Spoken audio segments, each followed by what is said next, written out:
인생과 자연과 계절의 의미. 현대인들은 계절의 의미를 잃어가고 있다. 자연을 상실했거나 등지고 사는 것이 그 중요한 원인이 되고 있다. 자연이 없는 도시인들이 어디서 계절 감각을 찾으며 도시 생활을 흠모하고 있는 농촌 사람들이 어떻게 깊이 있는 계절의식을 지닐 수 있겠는가? 나는 얼마 전 학생들에게 춘원의 시에 나오는 반딧불 이야기를 해주었다. 그러나 몇몇 학생들이 너 반딧불 보았니? 라고 반문하고 있었다. 나는 우리 애들 중에도 반딧불을 모르고 자란 아이가 있을 것 같아 아버지 구실을 다하지 못한 것 같은 송구스러움을 느꼈다. 반딧불을 못 보고 그대로 자라 어른이 되다니 하는 아쉬움을 느꼈다. 도시인들은 하늘조차 보는 기회가 없어져 가고 있다. 우산을 들고 나가야 할지 그냥 나가야 할지 망설여질 때 잠시 하늘을 쳐다볼 뿐이다. 그 하늘마저 어떤 지역에서는 공장 연기로 뒤덮여 버린다. 아침 일찍 눈을 비벼가면서 기름 냄새가 풍기는 공장으로 모여들고 종일 움직이는 기계만을 대하다가 집으로 돌아와 잠드는 청소년들을 우리는 수없이 많이 대하고 있다. 그렇게 일생을 살아가는 사람의 수가 자꾸만 늘어나고 있다. 자연과 더불어 인생의 뜻을 상실해가는 사람들이다. 그들은 자신들이 잘 아는 아름다운 자연과 더불어 스며드는 계절의 의미를 알 리가 없다.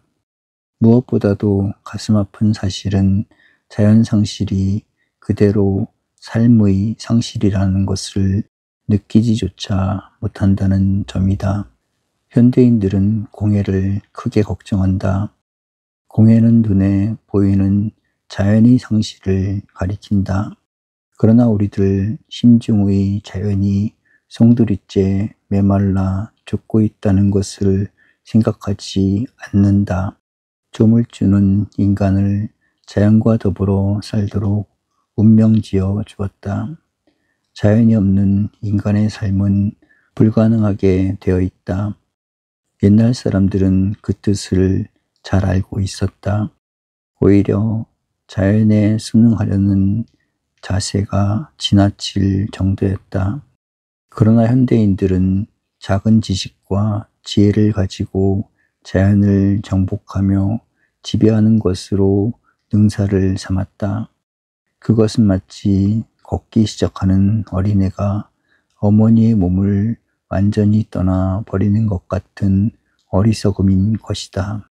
인간은 자연에게서 그 슬리를 배우며 자연과의 조화가 없이는 살아갈 수 없다는 사실을 깨달아야 한다.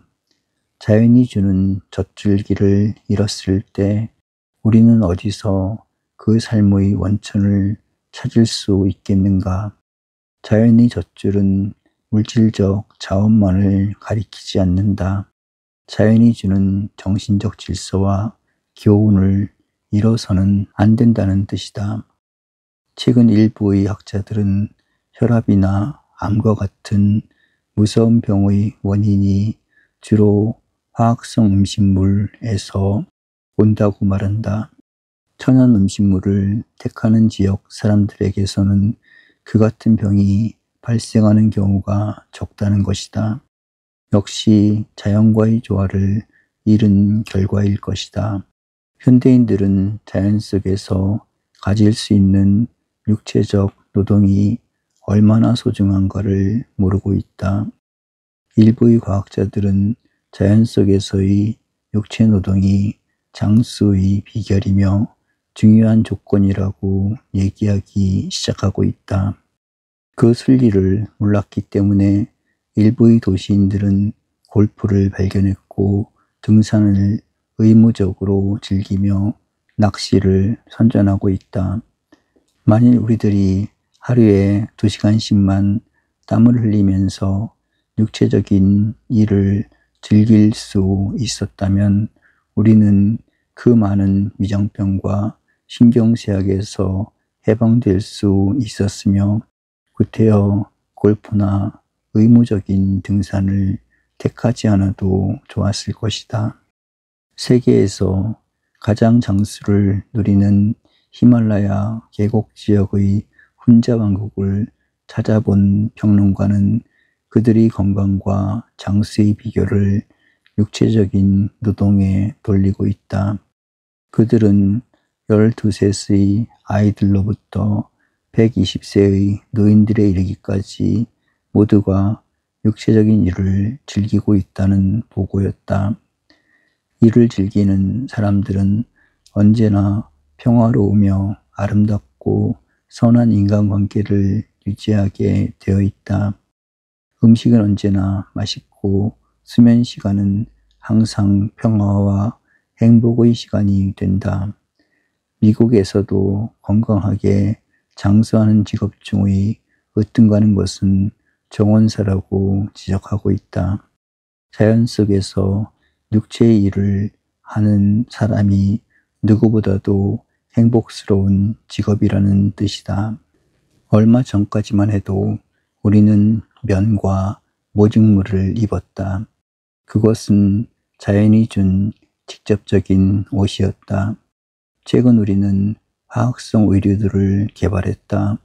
값도 싸고 질기며 다양한 색칠을 즐길 수 있었다. 그러나 사람들은 곧 그 단점을 발견하기 시작했다. 피부에 도움을 주지 못하며 따라서 건강을 해칠 수 있으며 또 해치고 있다는 사실들을 지적하고 있다. 역시 몸에 직접 닿는 옷은 면 이상의 것이었으며 추위를 막는 데는 모직이 제일이라는 생각으로 되돌아간다. 말하자면 의식주 전체가 자연과의 조화와 자연의 순리 속에서 이루어져야 한다는 뜻이다. 주의 문제도 그렇다. 산이나 들속에 사는 옛날 사람들은 구태여 꽃을 방에다 꽂으며 화분에 꽃나무를 가꾸는 일을 하지 않았다. 자연은 어디에나 있으며 화초는 문만 열면 얼마든지 보고 즐길 수 있었기 때문이다. 그러나 현대인들은 한 포기의 꽃을 정성 들여 가꾸며 그 아름다운 꽃들을 꺾어서 꽃꽂이를 해야 한다. 자연의 굶주림을 메꿀 수 없어졌기 때문이다. 물론 그것은 도시인들을 위한 정서 생활의 한 부분이다. 그러나 우리들의 주 생활 자체가 자연과 더불어 이루어진다면 얼마나 좋겠는가. 파리와 프랑크푸르트 근교에 가면 21세기를 상상한 주택지역이 있다. 그때는 인류가 지구 위에서 이렇게 살게 될 것이라는 이상을 찾아본 것이다. 거기에 가장 두드러지게 나타난 것은 대도시로부터의 탈출이다. 오늘과 같은 대도시 생활은 어딘가 크게 잘못된 현상이다.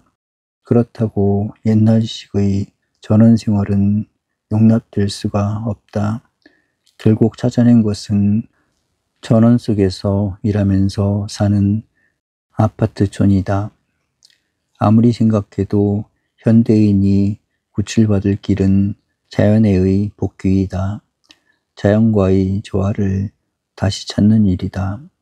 그리고 자연과 더불어 성장하면서 행복과 평화를 누리며 자연 속에서 삶의 의미를 높여가는 길을 되찾아야 한다. 철학자 칸트는 인간들이 만든 역사에는 악이 있어도 신이 만든 자연 속에는 악이 없다고 말한 바 있다. 현대인들의 불행과 비극은 인간이 인간들만을 대할 때 일어나는 모순일지 모른다.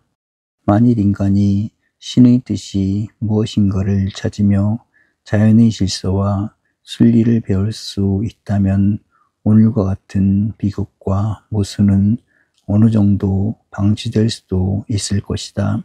자연은 성급한 혁명도 바라지 않으며 욕망의 노예가 된 인간들과 같이 균형과 조화를 짓밟는 일도 없다.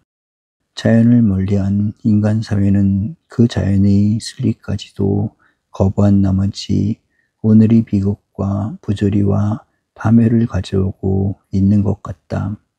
자연은 침묵 속에서도 무한히 많은 교훈을 남겨주고 있다.